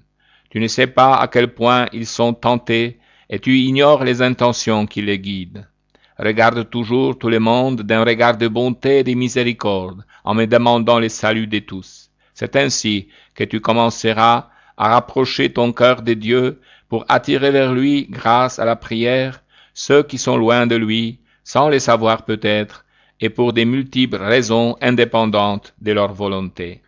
Deviens pour tous un moyen de salut et de santé. Si ta parole est désirée et peut-être utile, dis-la en mon nom. Mais si tu comprends qu'elle n'est pas agréable, ne heurte pas les esprits. Parle à Dieu de ceux que tu aimes et prie-le de leur suggérer toutes les choses bonnes qu'il sait être utiles aux individus. Et lui qui les inspire est le seul à pouvoir aider à leur réalisation. Il y a des caractères exubérants qui, pour l'amour de Dieu, manifestent tout ce qu'ils ressentent dans leur cœur et tout ce qu'ils font. Parfois, on les interprète mal. Ne veuille pas les juger, car tu peux te tromper. Leur ardent désir de bien peut les pousser à agir de cette manière qui pour eux est méritoire, même si à vos yeux elle paraît mal. Soyez toujours bons. Il y a des caractères doux, des personnes qui, même si elles n'ont pas de maladies spécifiques, se trouvent dans un état de faiblesse psychique, physique, spirituelle. Ne les jugez pas, car ce sont des personnes qui doivent être aidées et non pas condamnées. Il y a des personnes que les occasions, la mauvaise éducation reçue, les mauvaises compagnies ont mises sur un mauvais chemin. Aidez-les. Ne les jugez pas. Soyez toujours bons dans vos jugements, toujours plus sévères avec vous-même qu'avec les autres. Si tu te juges toi-même avec sévérité, tu te trouveras très imparfait et tu excuseras plus facilement les défauts des autres qui te sembleront plus petits que les tiens. Ouvre bien les yeux sur ton prochain pour voir là où il y a un besoin particulier de secours, une aide à apporter. Quant au jugement, laisse-le à celui qui en a la charge. Dieu seul est le juge sans appel des consciences. Les hommes qui, très souvent, sont sévères envers les autres, se trompent dans leur jugement, et dans leur orgueil, ils se rendent coupables des maux qu'ils se croient autorisés à juger. Pense davantage à corriger tes défauts. Quant à ceux des autres, si tu en as l'autorité, mentionne-les avec une très grande bonté. Autrement, recommande-moi avec grand amour tous ceux qui te paraissent imparfaits, afin que ma lumière les éclaire et qu'ils puissent parvenir à la perfection. Que ma maman soit ton guide. Bien qu'entourée de personnes méchantes, durant sa vie sur la terre, elle ne voulut jamais les juger, pas même Judas, qu'elle aima tendrement, et auprès de qui elle se dépensa avec beaucoup de tendresse pour qu'il pût rentrer dans le droit chemin. Nous entrerons dans les mystères de la liturgie chrétienne. Nous serons instruits à la Sainte Messe en tant que sacrifice non sanglant de Jésus. C'est le don le plus précieux offert à l'être humain. Il faut nous mettre en face de ce miracle extraordinaire de l'amour de Dieu, le Père, qui nous a aimés infiniment avant même la création. Car peut-on imaginer des plus grands biens que celui de Dieu lui-même, qui, sous les apparences du pain, du vin, se donne à l'homme? Dieu lui-même pouvait-il faire de plus grands miracles que de transformer le pain en son corps et le vin en son sang pour rassasier et nourrir l'âme de ses enfants? Nous sommes encouragés à rejoindre la table du Seigneur. C'est lui-même qui nous invite à son banquet. Pensons à cela de façon simple et directe. Laissons-nous inspirer par la parole de Dieu, source de vie. Les auditeurs et auditrices qui suivront attentivement cet enseignement inspiré par la foi découvriront des trésors cachés dans nos rencontres à l'antenne. Ces choses-là doivent être dites et proclamées à la lumière du jour pour nous éclairer et ceux qui nous entourent. Il peut nous arriver de rester surpris en découvrant notre propre indifférence devant ce banquet sublime de l'amour de Dieu, la Sainte Messe. La Sainte Messe n'est pas une pièce de théâtre à laquelle on assiste sans préparation spéciale. Après une représentation théâtrale, on ne vit pas nécessairement une transformation intérieure profonde. Par contre, il nous faut nous préparer pour vivre la rencontre avec le Dieu vivant, et la transformation se fera sentir progressivement. Un éminent artiste croate de théâtre a déclaré qu'il abandonnerait sa profession s'il savait que son public quitterait la salle avec la même indifférence qu'un bon nombre de fidèles quittent l'église après la messe dominicale. C'est une remarque qui devrait nous inciter à la réflexion. Célébrer la messe, participer au sacrifice eucharistique ne signifie rien d'autre que d'être à la plus belle école de la vie. C'est là qu'on y apprend comment vivre et comment mourir, pour y découvrir le sens de la vie et de la mort. On y apprend également l'amitié et l'amour qui donnent à l'être humain la force d'aimer, de pardonner sans condition et d'être miséricordieux dans ce monde sans pitié, à se donner sans distinction aussi bien aux amis qu'aux ennemis. Le sacrifice de la Sainte Messe offre à chaque être humain l'opportunité de ressusciter à une vie nouvelle, de devenir pain de vie, lumière et voix en ce monde plein de richesses périssables, de ténèbres et de désert. En participant à la Sainte Messe, on se renouvelle pour rayonner autour de nous, on se sanctifie pour inviter à la sainteté et l'on reçoit la mission d'aller porter la paix. C'est pourquoi on dit à la fin de la Sainte Messe, « Allez, dans la paix du Christ, nous rendons grâce à Dieu. » Brisé par le mal et le péché, entravé par les chaînes de la mort, l'être humain, durant la Sainte Messe, reçoit des grâces pour une vie nouvelle, des joies, des communions avec Dieu et avec les hommes. Après une messe bien vécue, malgré notre fatigue et notre faiblesse, on repart reposé et rempli de force.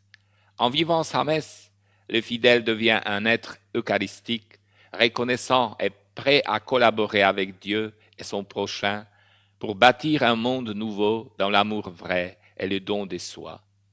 C'est pourquoi la Sainte Messe, ce sacrifice eucharistique, est le centre de la vie chrétienne. Elle nous donne force et courage pour grandir face aux adversités de la vie. La participation à la Sainte Messe porte ses fruits et nous fait grandir dans la foi en tant que chrétiens. Sans cette expérience personnelle, la vie du chrétien reste et demeure branche morte, tel un puits ou un fleuve desséché. Tout se meurt par manque d'eau pure et potable.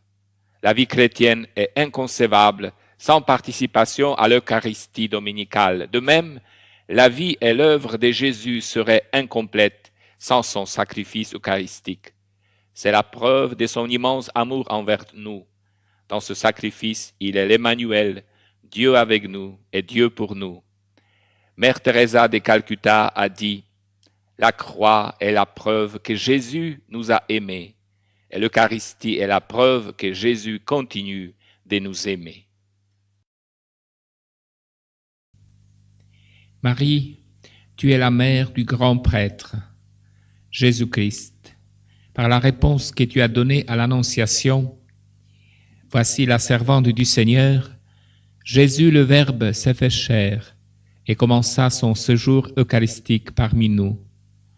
Ce fut possible car toi, Marie, Mère de l'Eucharistie, tu as dit qu'il me soit fait selon ta parole. À présent, Mère, je me donne et me consacre entièrement à toi, tel un enfant à sa mère, comme Jésus s'est donné entièrement à toi. Tu fus pour lui mère et éducatrice. En ce moment, je suis à toi.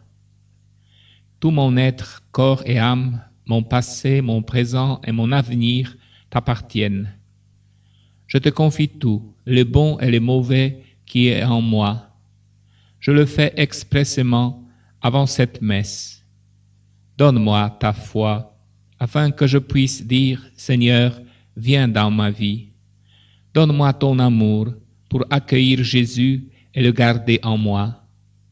Donne-moi ta pureté, afin que mon âme purifiée et enrichie de tes grâces lui prépare un séjour agréable comme celui qu'il eut dans ton cœur. Que mon cœur soit tel que je puisse l'adorer sans cesse dans le tabernacle de mon cœur. Marie, aide-moi pour que chaque instant de cette sainte messe, ainsi que chaque instant après la messe, soit consacré par sa présence. Merci, ô Marie, d'être la mère de l'Eucharistie. Je te consacre toute ma paroisse, les groupes de prière, les communautés de frères et de sœurs. Aide-nous à devenir de plus en plus son corps mystique, uni par l'esprit d'amour et nourri par sa nourriture divine, la manne de Dieu. Marie, tu as été tant de fois en silence devant lui, en contemplation, méditant dans ton cœur les choses que tu as entendues, espérant et vivant dans l'amour. Tandis que je me consacre à toi, je désire me plonger entièrement dans sa présence, pour les rencontrer dans les silences du fond de mon cœur et de tout mon être. Que mon cœur, dorénavant, aspire à Jésus comme la biche aspire à la source et la mère à son enfant. Marie, je me consacre à toi. Tu sais ce qui m'est le plus nécessaire pour que j'assiste dignement à ce sacrifice de la messe. Je sais que tu étais debout au pied de la croix, assistant ainsi au sacrifice sanglant qui se renouvelle à présent dans chaque messe. Puisse mon cœur pénétrer dans ce mystère, qu'il s'apaise et devienne un agréable lieu de séjour pour ton Fils. Qu'il en soit ainsi. Marie, Mère de l'Eucharistie, prie pour nous. Amen. Prière à l'Esprit Saint avant la messe. Viens, Esprit Saint, Créateur.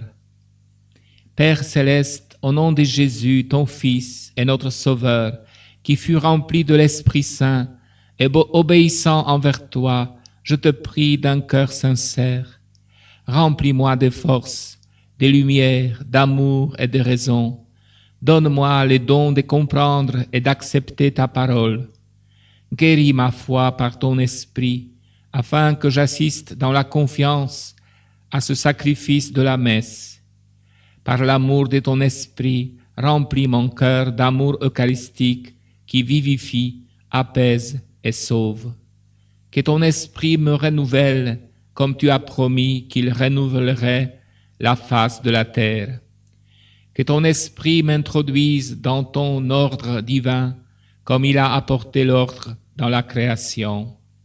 Que ton esprit m'éclaire, le même esprit qui a parlé par les prophètes et finalement a parlé par ton Fils Jésus-Christ. Que je sois comblé de ton esprit que tu as envoyé dans le cœur de Marie et par lequel elle a conçu ton Fils et notre Sauveur. Que ton esprit réchauffe les cœurs glacés, réchauffe aussi mon cœur et en fasse une demeure digne de ton Fils. Que ton esprit imprègne aussi le prêtre qui va célébrer les mystères de la foi. Que ton esprit l'éclaire afin qu'il comprenne, accepte et annonce ta parole. Qu'il soit saisi par l'esprit d'amour et qu'il puisse nous témoigner de ton amour et de ta miséricorde. Qu'il soit saisi de l'esprit d'abandon et d'obéissance envers toi. Qu'il les purifie de tout péché, de toute tentation et d'infidélité, des doutes, des méfiances, des tristesses, d'incertitude et d'isolement. Qu'il célèbre dans la joie avec le peuple qui lui est confié le sacrifice vivant pour la gloire de ton nom. Que l'Esprit renouvelle tous les prêtres, les évêques et le pape. Qu'il renouvelle tous les fidèles et la face de la terre, afin que nous soyons tous unis, sauvés par ce sacrifice eucharistique à la gloire de ton nom. Ô Père Saint, au nom de Jésus-Christ, avec Marie, ta docile servante et l'épouse du Saint-Esprit, exauce-nous, ne regarde pas nos péchés, mais la foi et l'amour de Marie et de toute l'Église. Que ce sacrifice soit offert pour le salut de tous ici présents et de tous les humains. Viens, Esprit créateur, visite l'âme de tes fidèles, emplis de la grâce d'en haut les cœurs que tu as créés. Toi qu'on nomme les conseillers, toi les dons de Dieu, très haut, source de vie, feu, charité, invisible consécration. Tu es l'Esprit aux 7 dons, le doigt de la droite du Père, l'Esprit de vérité promis, toi qui inspires nos paroles. Enflamme-nous de ta lumière, emplis nos cœurs de ton amour, affermis toujours de ta force la faiblesse de nos corps. Repousse l'ennemi au loin, donne-nous ta paix sans retard. Sous ta conduite et ton conseil, nous éviterons toute erreur. Fais-nous connaître Dieu le Père, révèle-nous les Fils, et toi leur commun esprit, fais-nous toujours croire en toi. Esprit de lumière et d'amour, souffle puissant du Très-Haut, source de tous les dons, guéris ce qui est blessé, lave ce qui est souillé, rends droit ce qui est faussé. Dans la peine, soit le repos, dans la fièvre, la fraîcheur, la consolation dans les larmes. Soit la force dans la faiblesse, la confiance dans les doutes, notre espérance dans la détresse. Soit pour nous l'amour du Père dans le Fils. Seigneur du ciel et de la terre, tu veux sauver toute créature par la Pâque de ton Christ.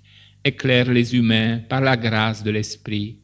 Toi qui réunis dans une même foi tes enfants dispersés, accorde aux croyants par l'unique baptême de l'Esprit d'être une seule âme, un seul cœur. Toi qui nous as donné de ton Esprit, fais-nous travailler en ce monde pour la justice et la paix. Toi dont l'Esprit renouvelle toutes choses, sois le recours des faibles, la guérison des malades, le salut pour tous. Toi qui as ressuscité ton Fils d'entre les morts par la puissance de l'Esprit, donne à nos corps mortels la vie qui n'a pas de fin. Envoie, Seigneur, ton Esprit, il fera toutes choses nouvelles. De la plaie du Sauveur, tu as fait jaillir l'Esprit, désaltère le peuple à la source du salut. Par les dons de l'Esprit, tu promets la délivrance, accorde aux humains de passer de la haine à l'amour, de la guerre à la paix, de la douleur à la joie. L'Esprit Saint nous a donné le goût de ta gloire, que nos sœurs et frères défunts connaissent l'éternelle joie. Esprit Saint de vérité, viens d'en haut, nous apporter un rayon de ta clarté. Père de ceux qui n'ont rien, donateur du seul vrai bien, lumière du cœur chrétien. Ô consolateur si bon, l'âme humaine est ta maison, hôte aimé, céleste bon. Labeur, calme aimé dans nos douleurs, noble joie au sein des pleurs. Ô splendeur des bienheureux, remplis nos cœurs généreux des bonheurs créés pour eux. Sans ton plein réconfort, il n'est en nous rien de fort, tout décline vers la mort. Lave nos péchés passés. Que par toi, fertilisés, soient guéris nos cœurs blessés. Viens nous courber sous tes lois, réchauffer nos cœurs si froids, les conduire au chemin droit.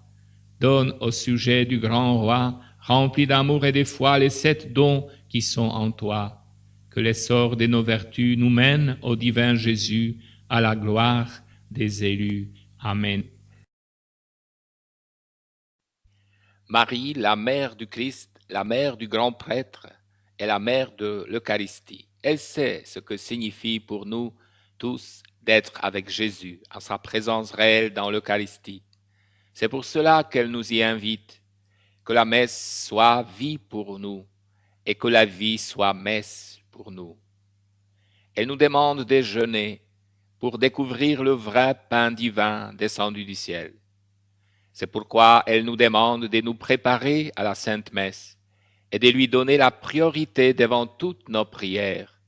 De plus, elle nous incite fortement à l'adoration de l'Eucharistie, de Jésus qui est présent réellement dans l'Eucharistie. Adorer signifie être avec Jésus, demeurer avec lui et de jour en jour pénétrer davantage le mystère de la présence de Dieu dans le monde. Oui, chers amis, je vous invite, je renouvelle mon invitation à venir à l'église d'Abscon les vendredis à partir des 18h pour la célébration de l'Eucharistie, suivie de l'adoration de Jésus dans les saints sacrements. Pendant l'hiver, ça se passe dans la chapelle, à côté de l'église, pendant les temps chauds, ça se passe à l'église. Oui, chers frères, j'espère que vous aurez aussi cette expérience qui m'a été donnée de vivre tout au long de mon 5 ans de sacerdoce. Oui, je reconnais l'inspiration inépuisable de la célébration eucharistique à laquelle je me prépare par la prière et la méditation. D'autre part, je vois les dangers pour de nombreux fidèles de manquer totalement la rencontre avec le Christ parce qu'ils ne viennent pas ou parce qu'ils viennent sans la préparation et quittent sans l'action des grâces.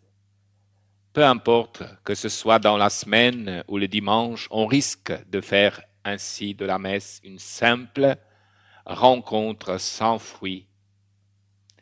Oui, pendant nos méditations, j'espère que vous pourrez ressentir ce que Marie, mère vivante de l'Eucharistie, veut nous apprendre à tous. C'est de grandir sans cesse dans l'amour qui se sacrifie et se nourrit à la source inépuisable de la divine Eucharistie de l'amour. En somme, c'est le seul amour capable de faire de nous des messagers et messagères de paix. Car la paix est possible uniquement là où et quand les personnes sont capables, sans aucune condition, d'offrir leur vie pour les autres, comme le Christ, grand prêtre, l'a fait. L'Eucharistie signifie être capable de recevoir le don de Dieu et de se donner comme lui s'est donné. Priez et célébrez avec le cœur. Quand vous priez, priez avec le cœur. Quand vous venez à la messe, participez-y avec le cœur. Cet appel est clair et sa signification est justifiée. Faire quelque chose avec le cœur ne signifie rien d'autre que de le faire avec amour, le faire avec abnégation, dignité et recueillement. Il est fréquent dans notre vie quotidienne de dire que quelqu'un nous a reçus cordialement, ou bien que nous l'avons reçu, salué, aidé de tout cœur. De cette façon, nous exprimons une profonde gratitude, d'amitié et d'amour, car le cœur est le signe même d'amour et d'amitié, riche de vie intérieure et d'expériences multiples. Prier et célébrer avec le cœur signifie donc le faire avec amour, sans pression, de bon cœur. De cette façon, tout sentiment d'ennui ou de perte de temps est exclu, de même que la tentation d'esquiver la prière ou la sainte messe. Marie, docile à la loi, tu es allée au temple avec ton époux Joseph et tu as présenté ton enfant, ton fils unique. Tu as offert la première victime du Nouveau Testament pour le salut du monde. Tu l'as offerte avec amour et dévouement. Merci, ô Marie, tandis que je me prépare à cette rencontre avec le Seigneur à la messe. Dans ce temple, avec toi, je prie le Seigneur pour le prêtre qui célébrera la messe. Je rends grâce pour sa vocation dont le Seigneur l'a doué et que lui, si je connais le nom du prêtre, je le mentionne, a accepté. Seigneur, je te prie, aie pitié de ce prêtre. Donne-lui ton Esprit Saint, qu'il puisse célébrer la messe avec amour. Inspire-le, que son cœur soit prêt pour cette rencontre avec toi, afin qu'il puisse avec amour annoncer la bonne nouvelle et l'expliquer par la force de l'Esprit. Que la parole qui lui est confiée trouve sa place dans son cœur et apporte du fruit dans sa vie. Je te prie pour tous les prêtres du monde, qu'ils servent au mystère de la foi avec beaucoup d'amour.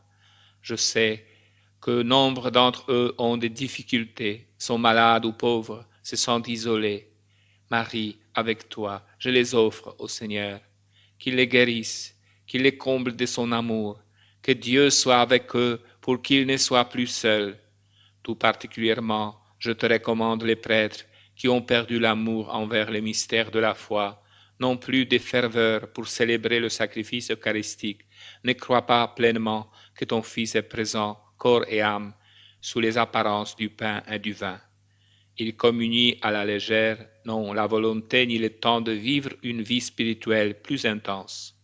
J'offre avec toi, Marie, tous ceux qui ont entendu l'appel et sont sur la voie du sacerdoce.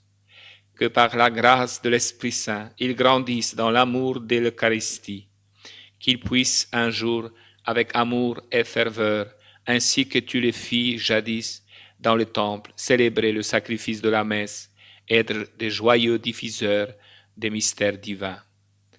Au temple, Siméon et Anne, les serviteurs de Dieu, ont reconnu dans tes bras les sauveurs du monde. Ils ont rendu grâce à Dieu, et le vieillard Siméon a chanté son hymne.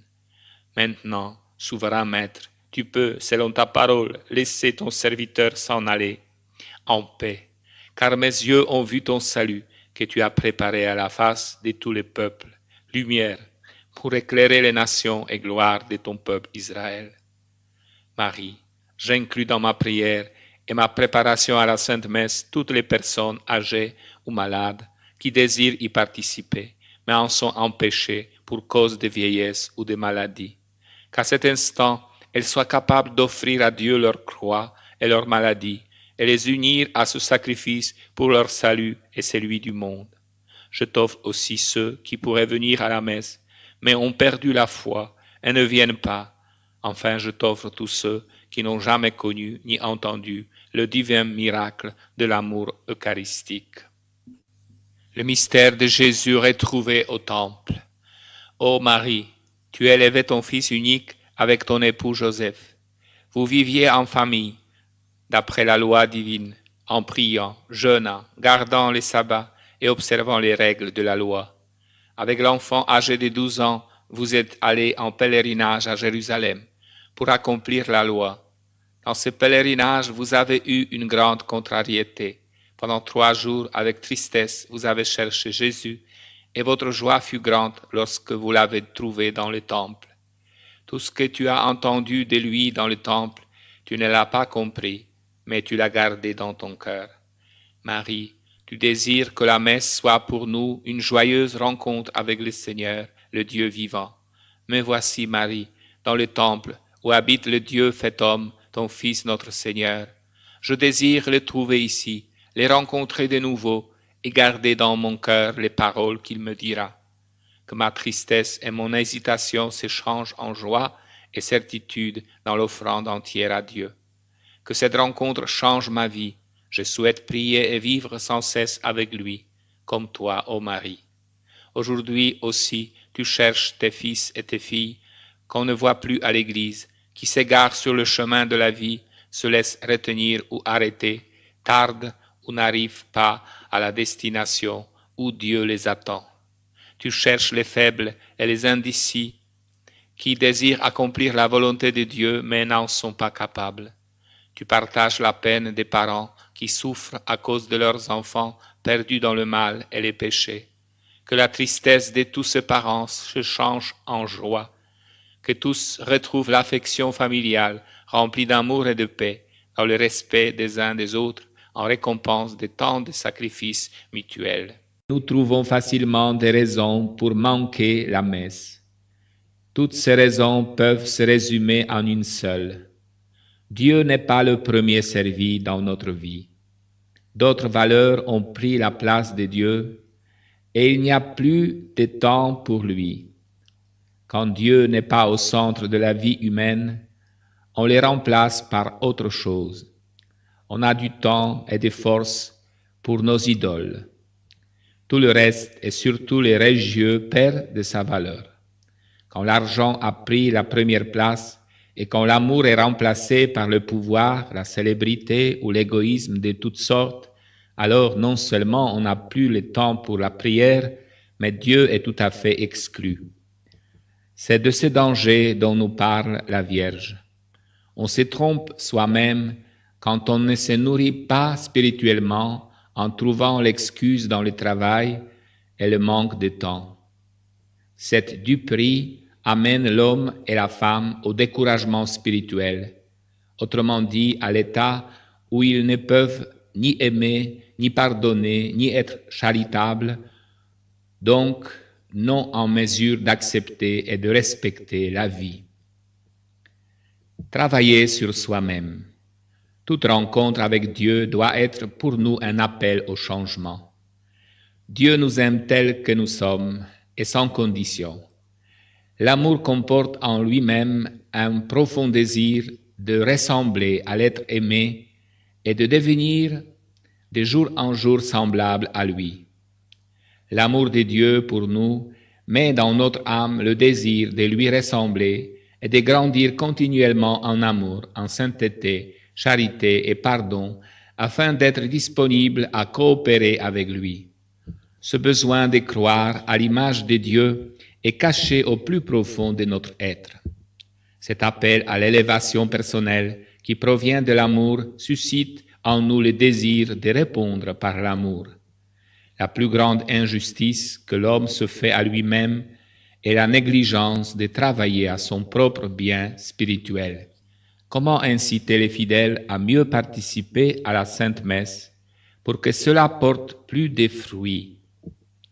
Comment leur faire prendre conscience que la messe est leur affaire et non celle du curé?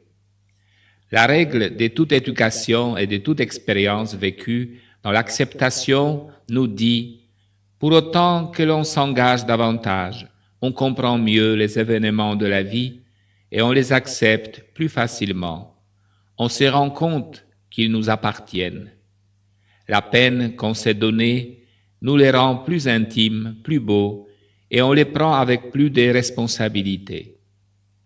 Il y en a qui pensent que la messe, c'est l'affaire du curé, que de lui dépend la façon dont nous allons la vivre et la ressentir en tant que participant engagé ou élève qui écoute son maître et fait ses devoirs.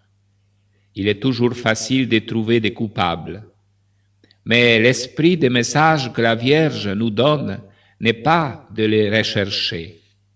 Au contraire, en tâchant de contribuer davantage à ce que la messe soit un événement de joie profonde dans notre propre vie, toute la communauté en profitera. Elle deviendra notre engagement à tous. Au fur et à mesure que notre foi augmente, grandit en nous la vie spirituelle dans la charité. Progressivement, les problèmes se résolvent et la messe devient une rencontre véritable de joie avec Dieu.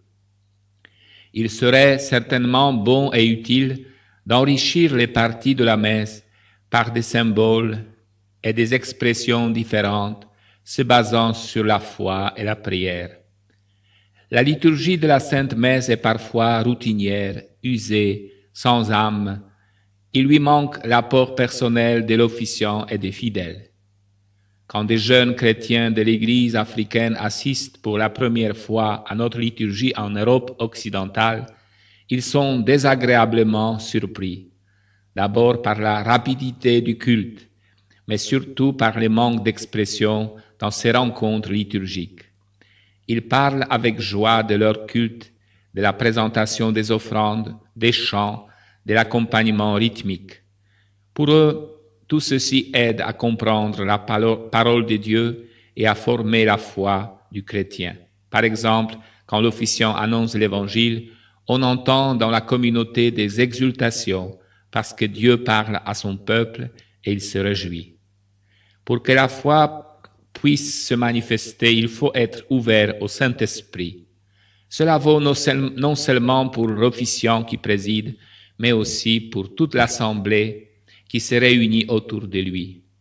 La liturgie en elle-même est la rencontre avec Dieu et la rencontre de la communauté tout entière.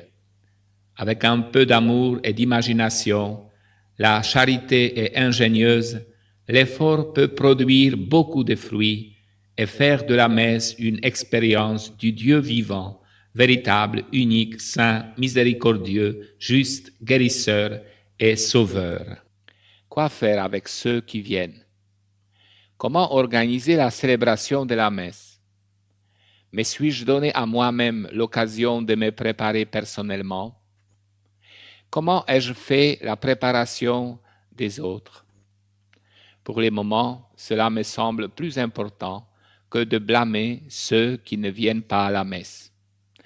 Une chose est claire, personne ne nie l'ardent désir de paix, d'amour, de justice, de miséricorde et de pardon qui existe en nous. Au moment où nos rencontres avec le Christ dans les sacrifices de la messe deviendront joyeuses, remplis d'amour mutuel et d'amour commun envers le Christ, les sentiments de gratitude véritable des uns envers les autres et de tous envers le Christ commencera à se manifester. Alors seulement, les choses se passeront comme nous souhaitons qu'elles se passent. Les gens seront attirés de venir à la messe, quand ceux qui y vont en reviendront changés, pleins de joie et capables de la partager. À ce niveau-là, d'autres seront encouragés d'aller chercher cette joie que Dieu donne. Les personnes profondément transformées par la messe encouragent, par leurs attitudes de pardon réciproque, l'assistance à la messe. Ceux qu'on ne voit plus à la messe n'ont pas nécessairement renoncé à Dieu, à ses promesses et à ses dons. Ils se sont distancés temporairement de leur communauté qui leur donne l'impression de célébrer la fête, mais en réalité ne la célèbre pas, qui fait semblant de pardonner, mais ne pardonne pas, et de chercher le royaume de Dieu tout en restant dans l'angoisse, le désordre et les ténèbres. Le temps de la préparation. Notre journée ou toute notre semaine devrait se dérouler en vue de la préparation consciencieuse de notre rencontre vitale avec le Christ. Ce Christ désireux de collaborer avec nous afin de nous rendre capables de collaborer avec lui. Si du fond du cœur on cherche cette rencontre, alors nos succès ou nos insuccès, nos joies ou nos tristesses, nos échecs ainsi que nos péchés nous aideront d'une certaine façon à nous préparer à sa rencontre.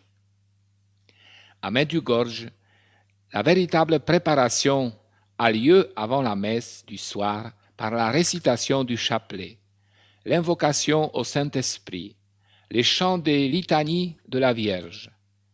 La Vierge demande la préparation et dans le cas de Medjugorje, elle s'organise de la façon la plus simple pour plusieurs raisons. L'une d'elles est la présence des pèlerins de divers points du monde.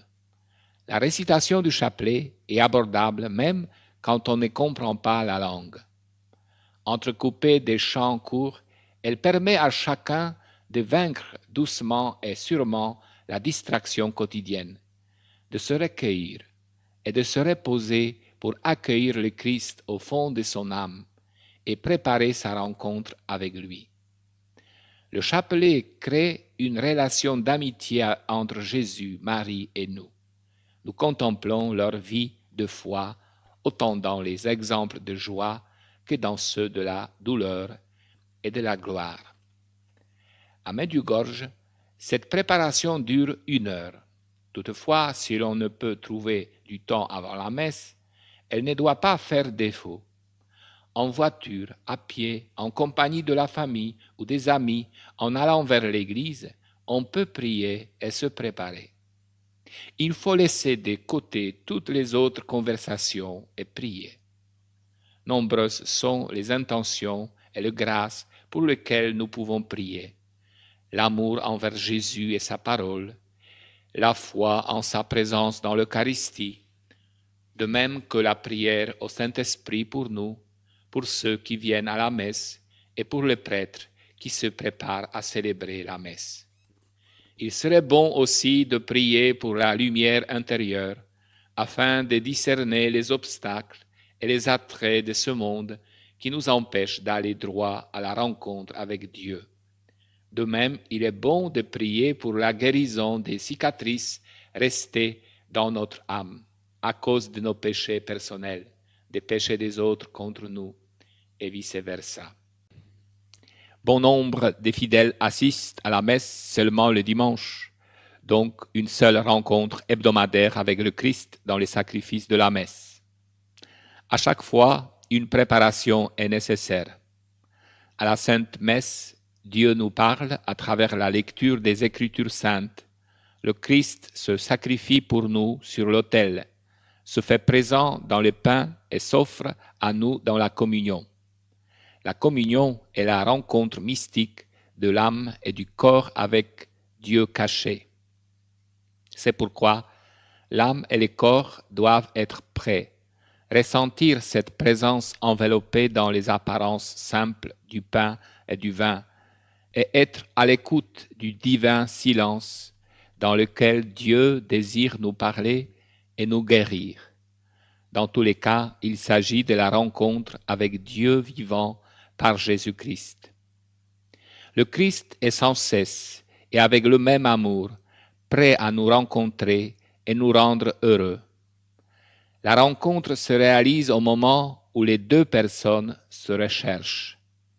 Toutes les deux doivent être sur la même longueur d'onde pour se comprendre. Toutes les deux doivent être ouvertes dans l'amour de l'un pour l'autre. Si cela fait défaut, il n'y a pas de rencontre. La préparation de la rencontre avec le Christ se fait dans la prière, par la lecture de l'Évangile et par les bonnes actions qui nous rendent plus conscients de la possibilité de collaborer avec lui. Mais si cette conscience fait défaut et que le fidèle ne vit toute la semaine que pour travailler, courir, peiner et que, tiraillé de tous côtés, il ne prie ni ne lit l'Évangile, alors la rencontre dominicale le dépasse. Même avec la meilleure volonté du monde, un tel fidèle ne peut réaliser sa rencontre avec le Dieu vivant, entendre sa parole et reconnaître sa volonté.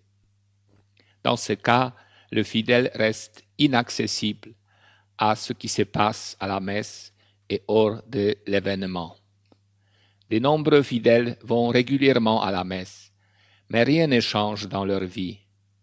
Il y a eu si peu de fruits résultant du sacrifice de la messe qu'eux-mêmes ne savent plus pourquoi ils y vont. De là l'expression pharisaïque que les gens ont plus à cœur de satisfaire la loi et d'être à la messe que de se demander comment participerai-je à ma rencontre avec le Christ et que dois-je faire pour que chacune d'elles me rende toujours plus heureux. Plusieurs viennent à la messe sans aucune préparation, arrivent au dernier moment quand la messe est déjà en cours.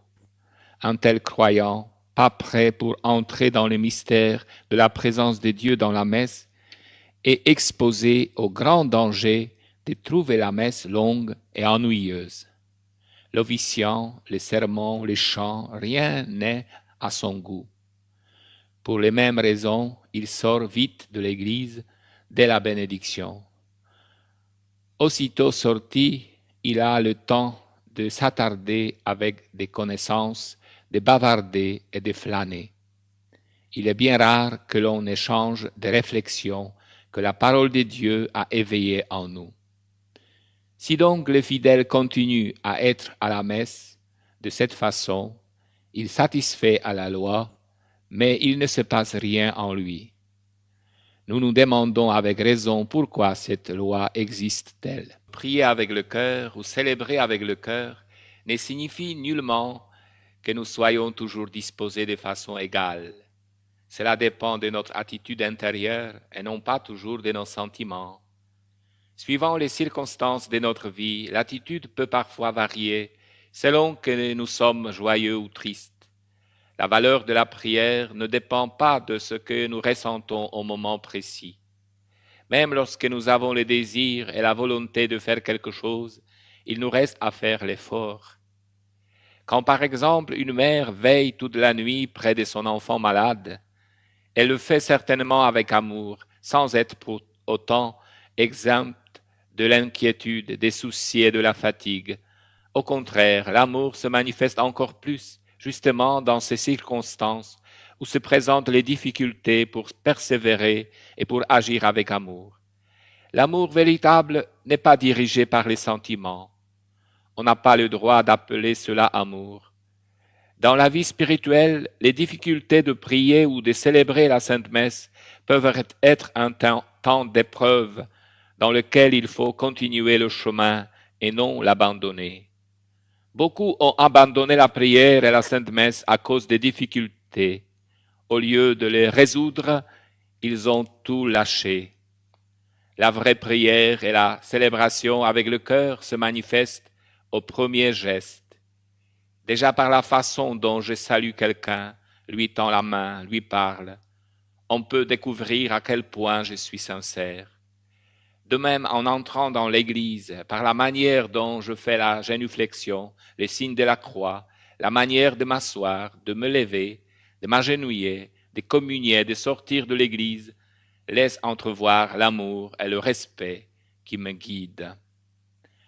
La Vierge Marie désire que tout soit fait avec le cœur, c'est-à-dire avec amour. Préparez-vous à la rencontre avec le Christ. La Sainte Vierge Marie nous demande de nous préparer à la Sainte Messe. Elle nous avertit qu'il vaut mieux ne pas assister à la Sainte Messe plutôt que d'y venir sans préparation. Cette exigence peut nous paraître étrange et pour certains même nuisible. Imaginons toutes les conséquences possibles si un curé disait à ses paroissiens « Quand vous n'êtes pas prêts, ne venez pas à la Sainte Messe ». D'ailleurs, j'ai entendu parler qu'on disait « Si on n'a pas envie d'aller à la messe, mieux vaut ne pas aller ». Il ne s'agit pas d'avoir ou ne pas avoir envie. Il s'agit de faire un effort pour s'y préparer, de venir avec sincérité pour participer à cette rencontre. Il n'y a rien de plus salutaire, il n'y a pas de plus heureuse circonstance pour la croissance et le développement d'un enfant que de grandir dans l'ambiance de l'amour de l'Eucharistie. L'amour est nécessaire à la croissance comme le soleil à la vie. Il se donne, se reçoit et s'accepte sans condition. À l'intérieur de chacun de nous repose profondément gravé les dons de la charité, de la foi et de l'espérance. Ce don, tel une semence, désire croître et se développer. Ainsi, on réalise notre humanité et on devient l'image de Dieu, heureux d'être et de demeurer les agents de la paix. La famille et surtout les parents qui s'aiment et qui s'acceptent dans le don eucharistique de l'amour réciproque sont capables d'élever leurs enfants dans le même esprit. Or, notre expérience nous démontre que le monde actuel est plein d'égoïsme. Il y a donc absence de l'amour eucharistique. C'est pourquoi l'éducation de la nouvelle génération est plus difficile. L'égoïsme attire, promet davantage et oblige moins. Au moment où s'écroule l'image de Dieu au fond de son âme, l'être humain découvre toute sa défaite et tous ses échecs. Il ne faut pas craindre d'élever les enfants dans l'esprit de l'amour eucharistique. Cela est possible dans une saine atmosphère familiale. La faiblesse et les fautes ou les fautes qui se commettent entre parents et enfants ou enfants entre eux ne constituent pas un problème car il y a le pardon qui est une qualité spéciale de l'amour eucharistique. De même que les parents apprennent à leurs enfants leur langue, leurs coutumes, à bien se conduire en toute occasion, de la même façon, ils devraient, dès leur jeune âge, les amener à la Sainte Messe. Même quand ils ne comprennent pas tout, ils peuvent grandir par l'effet de l'événement vécu. En général, les parents emmènent les enfants dans la famille ou chez les amis malgré les difficultés qui peuvent exister dans leur rapport. Pour la même raison et les mêmes intentions, il faut amener les enfants à la messe. Il reste à voir comment organiser la célébration de la messe pour que les enfants aussi y participent. Je pense qu'il ne faut pas y attacher trop d'importance car tout ce qui est intéressant et utile aux adultes le sera aussi aux enfants plus tard. Avec plus d'amour et de responsabilité, plus de préparation consciencieuse de la part de l'officiant pour la célébration de la messe, on découvrira toujours de nouvelles solutions. Celui qui vit l'Eucharistie trouve toujours de meilleures façons, plus adéquates, pour faire comprendre tout ce qui se passe dans l'Eucharistie tout en restant fidèle aux règles liturgiques. Prenons par exemple les parents, un père et une mère qui restent en adoration profonde, amoureuse et pieuse du Christ. Leur bon exemple s'ancrera profondément dans l'âme de l'enfant. À partir de ce fait, en grandissant, il trouvera son centre d'intérêt pour vivre et établir des contacts étroits avec Dieu et son prochain. Le petit enfant qui voit son père et sa mère aller pieusement à la communion et à la confesse et observe les gens se réconcilier autour de lui, subit une influence positive dans la formation de tout son être. Il reste ouvert et prêt à une collaboration permanente avec Dieu. Vivre Dieu durant la messe. Au centre de la messe se trouve l'avènement de Dieu qui s'est révélé dans son Fils, incarnation de la miséricorde et du pardon. Il est rénovateur et guérisseur, celui qui révèle les grandes choses aux gens simples et ouverts.